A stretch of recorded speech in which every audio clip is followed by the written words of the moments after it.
The morning drifts into a pale afternoon, and Downton Abbey stands beneath a sky washed in gray. Lord Grantham walks through the garden, his boots pressing softly into the damp earth. The air smells of rain and memory. He has spent the entire day trying to think clearly.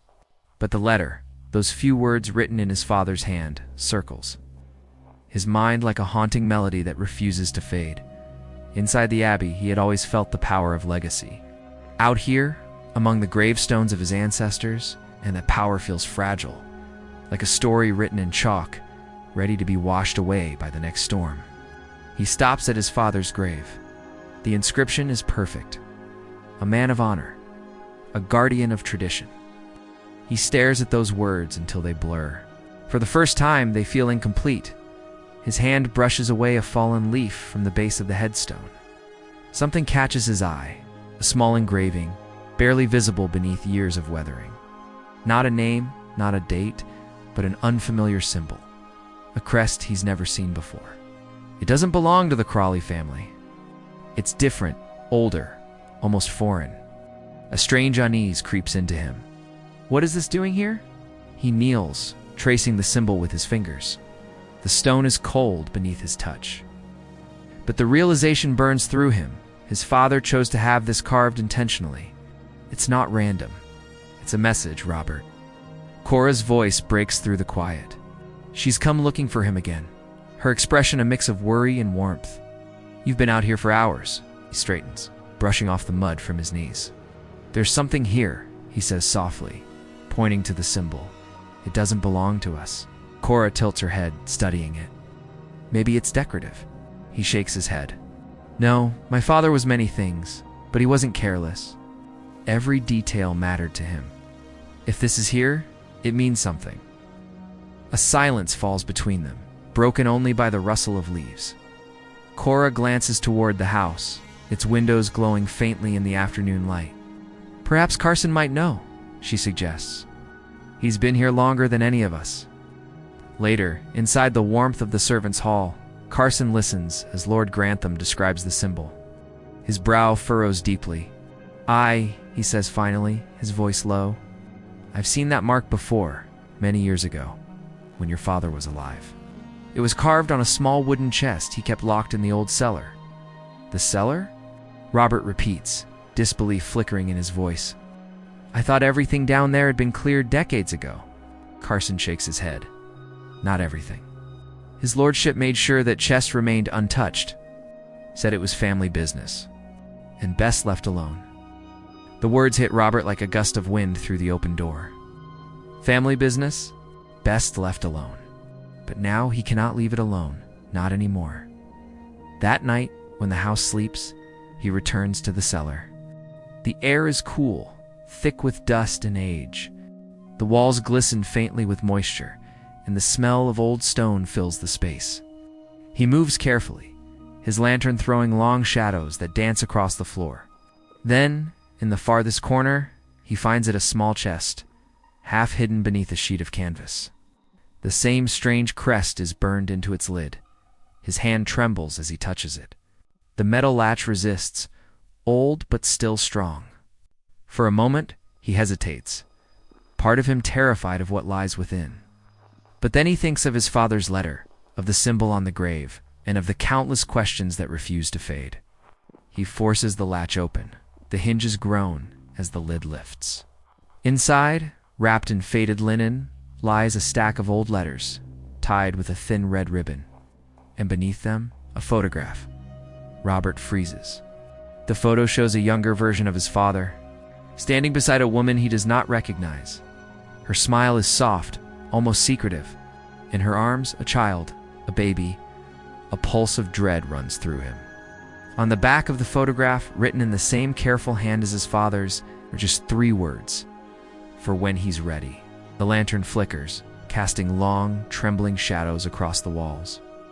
For the first time, Lord Grantham feels it, the weight of truth pressing against him from every corner of the house. Downton Abbey is not just a home of history. It's a vault of secrets, carved deep into its very stone. And tonight, the walls seem to whisper louder than ever before. The flame of the lantern trembles, as if even it fears what it has just revealed. Lord Grantham stares at the photograph, his pulse steady but cold. The image is simple: a man, a woman, and a child. Yet it feels heavier than any crown, more dangerous than any scandal. His father's eyes, familiar and proud, stare back from the faded print. But beside him stands a stranger, her beauty unadorned, her smile intimate, knowing. And the baby in her arms, impossibly, painfully, bears his father's face. He feels time slow around him. The cellar, with its dripping walls and scent of earth, seems to close in. The woman's gaze in the picture is tender, the kind of affection he had never seen in his father's reserved world. It's not the look of a family friend. It's the look of something forbidden, something real. Cora's voice echoes faintly from above, calling his name. He doesn't answer. He can't. His throat feels tight. His mind caught between disbelief and a truth that's beginning to take shape, a truth he doesn't yet want to name. He places the photograph on the chest's lid and begins untangling the ribbon that binds the letters. The paper is brittle, almost translucent with age. Each envelope carries the same initials. H.M. He unfolds one carefully. My dearest Robert, the world we built cannot survive the light of day. But know this, what we shared was real. And the boy, he will grow with your eyes. That is enough for me. The ink has bled in places, but the words strike him like thunder. His father's name was Robert too. The letter isn't addressed to him, it's about him. His chest tightens. The boy she mentions, could it be? He drops the page as if burned. The letters scatter, their contents spilling across the cold stone floor. Words like love, truth, promise stare back at him from the tattered pages.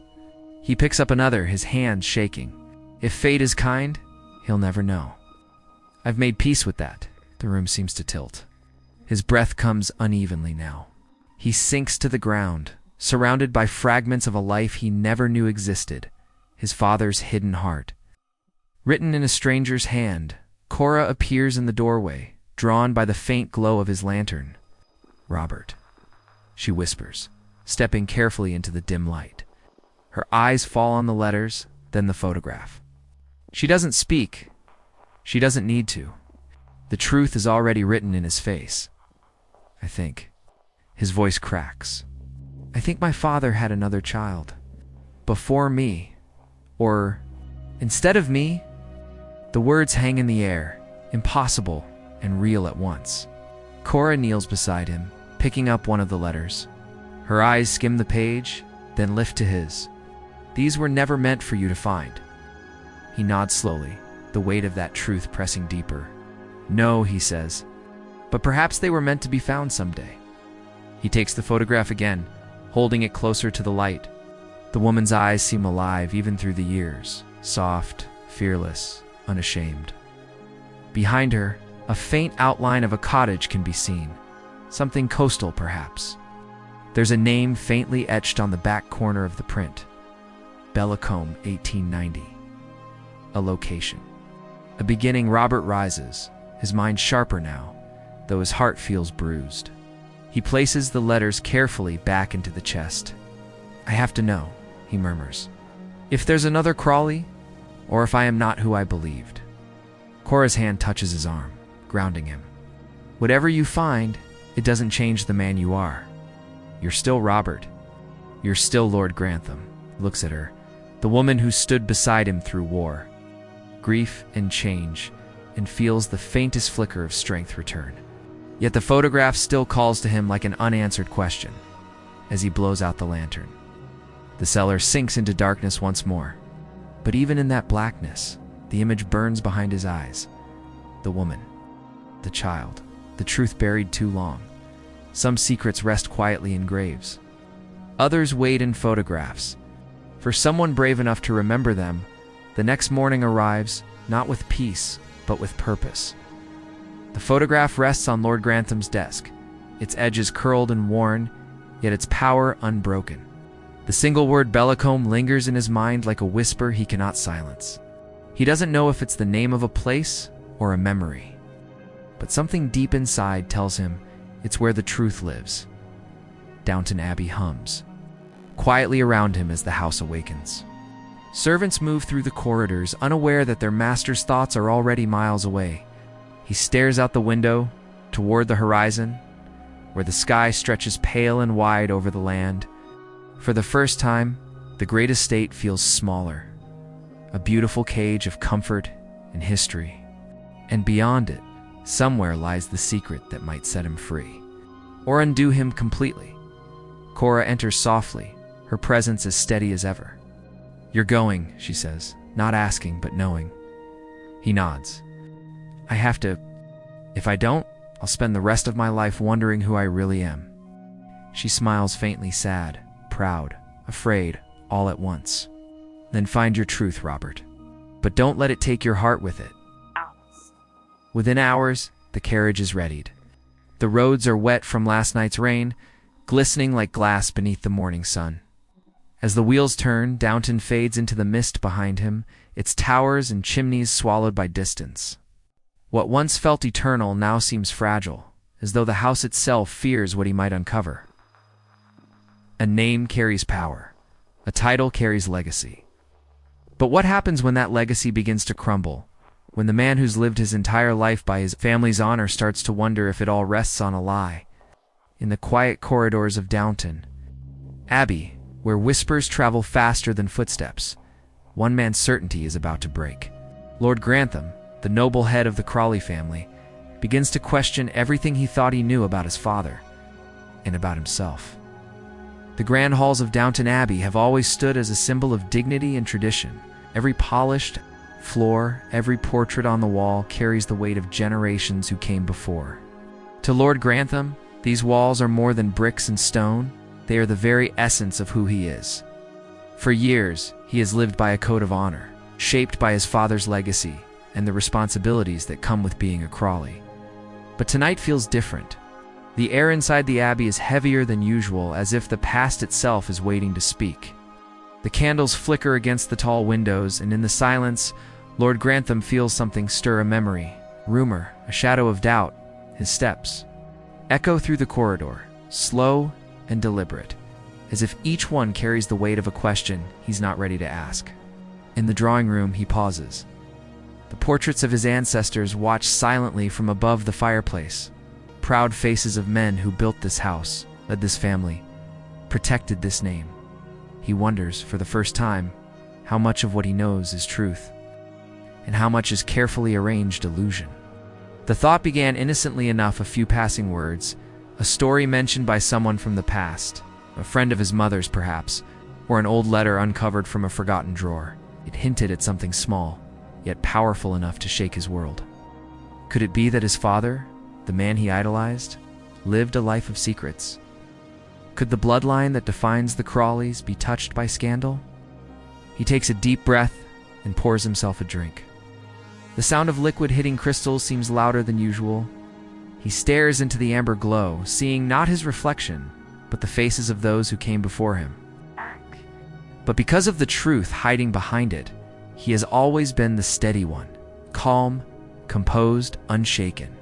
The man his family turns to when things fall apart. Yet now, even he feels the foundation shift beneath his feet. Questions he never thought he'd ask begin to whisper in his mind. Who was my father, really? What did he hide? And what does that make me? A knock on the door pulls him from his thoughts. It's Cora, his wife, her face soft with concern.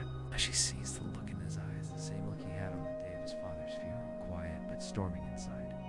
She doesn't ask what's wrong, not yet. Instead, she simply sits beside him, her hand resting on his. There are no words between them, only the unspoken truth that something sacred has been disturbed. The weight of legacy feels different tonight, heavier, sharper, and suddenly uncertain. For the first time in his life, Lord Grantham isn't sure if the Crawley name stands on pride or on a secret that could change everything. The Abbey feels colder, the night feels longer. And in that stillness, Lord Grantham realizes that sometimes the hardest truth to face is the one that hides in your own family's past. The night refuses to end. Outside, rain begins to fall. Soft at first, then steady. A rhythm that seeps into the walls of Downton Abbey like a heartbeat. Lord Grantham sits alone in the library, a place that once brought him comfort. Now, every shadow seems to hold a secret. Every page in the old books feels like it's whispering something he cannot quite hear. He leans back in his chair, eyes tracing the shelves lined with history. His father's favorite volumes still sit untouched, thick leather-bound collections on estate law, land inheritance and duty. But among them, something catches his eye, a small book out of place, its spine faded, its corner slightly torn. He reaches for it. Dust rises in the air, dancing in the dim light. Inside, the pages are brittle, filled with neat handwriting that isn't his father's. The letters belong to another man, or perhaps another truth the writing speaks of. Travel, of distant places, and of a companionship that seems far too intimate to be purely friendship. A date stands out, the very year before Lord Grantham was born. His breath catches. Could this be coincidence or confession? He closes the book, heart pounding. The room feels tighter now, as though the air itself has turned against him. He rises and walks toward the window, watching the rain streak down the glass. In the reflection, he sees himself not as a lord, not as a leader, but as a man unsure of where he truly comes from. A soft creak behind him, Cora again. But this time she doesn't hesitate to speak. "Robert," she says gently, her voice calm but careful. "You've been here for hours. What is it you're searching for?" He doesn't answer right away. Words feel heavy, like stones in his mouth. Finally he says, "I'm not sure. Perhaps the truth." Cora moves closer, her eyes meeting his. "About your father?" A pause. Then quietly, "About myself." There it is, the fear he's been holding back. It's not just about who his father was, but what it means for him. His title, his home, his very identity, all built on the assumption of a noble lineage. If that assumption falls, what remains? Cora sits beside him, her hand resting over his.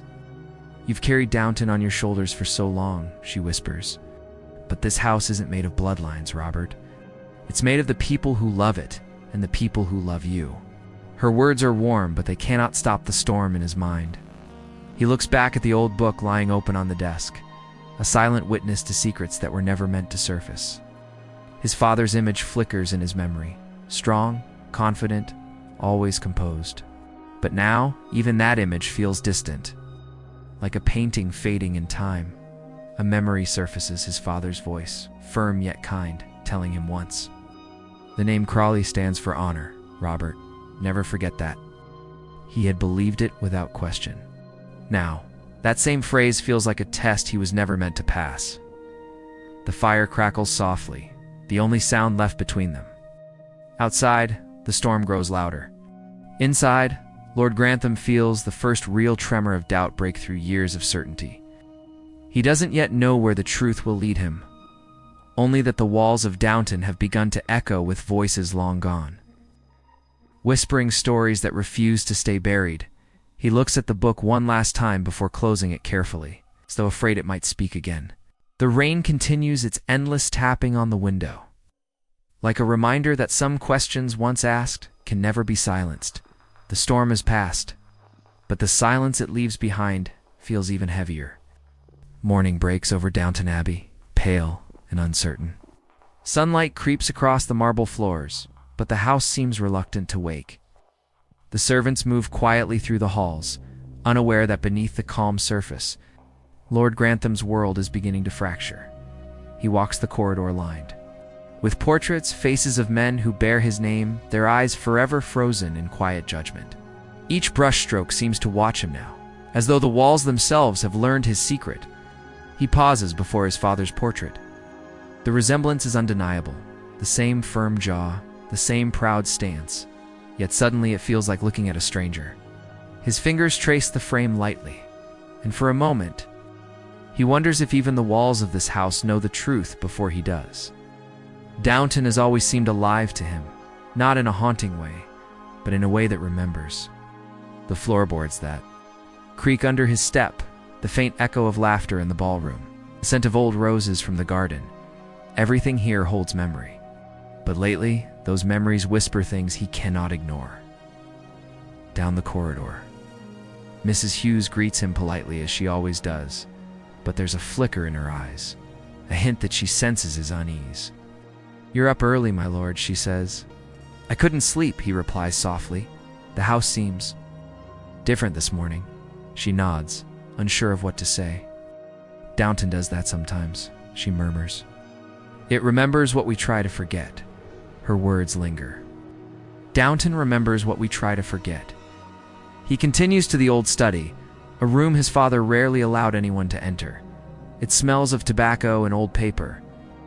Dust dances in the sunlight, spilling through half-drawn curtains. On the desk, everything remains as it was. Letters neatly arranged, a fountain pen resting in its stand, and an envelope sealed and unmarked. The handwriting on it sends a chill down his spine. It's his father's, unmistakably so. He hesitates before breaking the seal. Inside, a folded sheet of paper, yellowed with age, and folds it slowly. The words are simple, almost painfully. "So, to my son, there are things you will one day learn about me. I hope when that day comes you will understand." That's all. No explanation, no confession. It's just a single line that opens 1,000 doors in his mind. His chest tightens. He had always imagined his father as a man of certainty, a figure carved from duty and discipline. But this is a man who carried doubt, a man who feared being misunderstood. Lord Grantham sits down heavily, the letter trembling in his hand. The clock ticks louder, mocking his silence. He looks around the room and realizes that everything here, the books, the furniture, even the dust, has outlasted truth itself. A thought crosses his mind. Perhaps the Abbey is trying to tell him something. Perhaps its whispers aren't echoes of the past, but calls to uncover it. Cora enters quietly, her face pale in the soft light. The journey south feels longer than it should. Fields roll past, villages drift by like echoes of a simpler life. Lord Grantham's thoughts circle endlessly.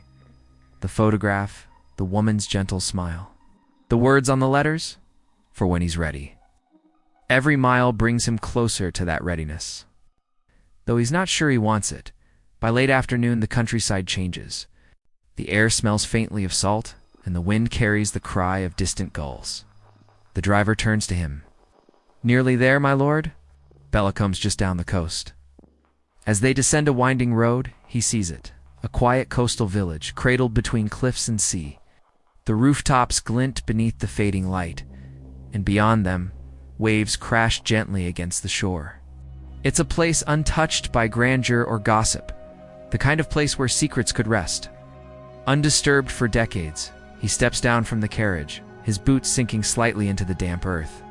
The air is cool and briny, and every breath feels cleaner, sharper. People pass him with polite nods, unaware that he comes searching for ghosts. He walks toward the heart of the village, a small chapel. Its bell silent, its stone walls wrapped in ivy. An elderly woman tends to the flowers near the gate. When she sees him, she straightens, eyes narrowing slightly at his formal clothes and familiar bearing. "You're not from here," she says simply. "No," he admits. "I'm looking for someone, or rather, for what they left behind. A woman, she might have lived here many years ago. Her name was never written. But there was a child." The woman studies him for a long moment before replying. "You've come a long way for ghosts, my lord." He freezes. She knows who he is, or at least what he is. Before he can speak, she gestures toward the sea.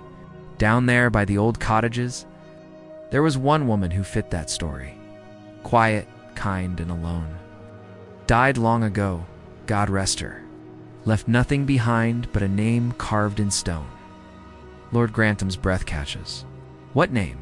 "Helena Marsh," she says. "Buried by the cliffs." "H.M., the initials from the letters." His pulse quickens. He thanks her quietly and follows the winding path toward the cliffs. The sea roars beneath him, wild and endless. And there, half hidden among the wildflowers, he finds it a small gravestone, weathered by time. The inscription is simple: Helena Marsh, beloved and brave, 1863 to 1898. Beneath it, carved faintly, is the same crest that marked his father's grave. He kneels in the grass. Wind tugging at his coat, the salt of the sea stinging his eyes. This is where it began, not in marble halls or gilded portraits, but here, by the restless sea, where love defied the world and left behind a secret, meant to be discovered only by the son who was finally ready.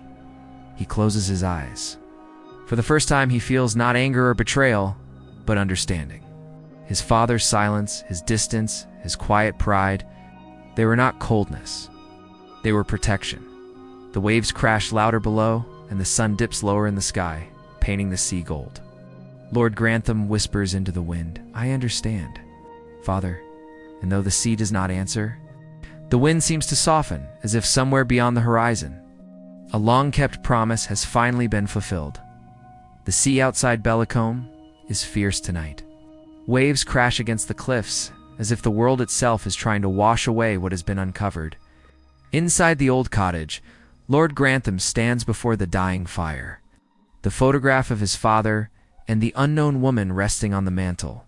The air hums with truth, quiet, painful, undeniable. He has spent hours reading the letters he found hidden beneath the floorboards. Each one a piece of a story his father never told. They speak of love, not scandal, not betrayal, but something pure. Two people caught between duty and desire, bound by a secret that could never be spoken aloud. His father had lived a life divided, one half in the light of Downton Abbey, the other here, in the shadow of love and consequence. Robert stares into the flames. He can almost hear his father's voice again, that calm authority that once guided his every step. But now that voice feels human, fragile, even frightened. "You were a man torn between worlds," Robert whispers, "and you left me to walk the edge between them." Outside, the wind howls, rattling the shutters.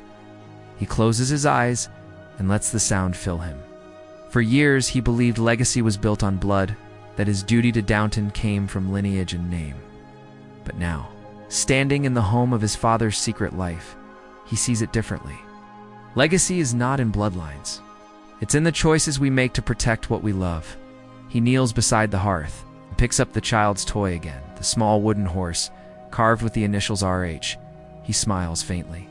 "You kept your name close," he says softly. Even here, as dawn creeps over the sea, he steps outside. The sky is streaked with silver, and the tide is pulled back, revealing a stretch of glistening sand. The world feels new, raw, but alive. He looks back at the cottage one last time. It doesn't feel like a scandal anymore. It feels like closure. By the time Lord Grantham returns to Downton, the estate glows golden in the late afternoon light. Carson meets him at the steps, his expression curious but kind. "You found what you were looking for, my lord?" Robert pauses, glancing toward the house, its windows shining like eyes that have seen everything and forgiven even more. "I found what I needed," he replies quietly, "and perhaps what my father hoped I would." Inside, Cora waits by the fireplace, her eyes searching his face for answers. He sits beside her, placing the photograph on the table between them. "It's true," he says. "He loved another, but it doesn't change who he was, or who I am." Cora takes his hand. "Then let that be enough," she whispers. For a long while, they sit in silence. The fire crackles softly, the sound warm and steady. The secrets of the past no longer hang in the air. They've settled, at last, into history. As evening falls, Lord Grantham walks the hall one final time. The portraits of his ancestors line the walls, watching as they always have. But now their faces seem softer, almost forgiving. He stops before his father's portrait. "I understand now," he murmurs. "You weren't protecting your name. You were protecting your heart." The light flickers, and for just a second, the shadow across the painted face seems to fade as if the house itself exhales. Releasing a secret it has carried too long. Downton Abbey stands silent again, proud and timeless. But something within its walls has changed. The legacy that once felt heavy now feels alive, not built on the perfection of the past, but on the humanity of it. Lord Grantham turns away from the portrait and walks down the corridor, his steps sure and calm. The man who once sought answers has found something greater: peace. Outside, the wind softens, carrying with it the faintest echo, not of shame, not of sorrow, but of understanding. Because even in a house of grandeur and secrets, truth has a way of finding its voice. And tonight, Downton Abbey finally rests.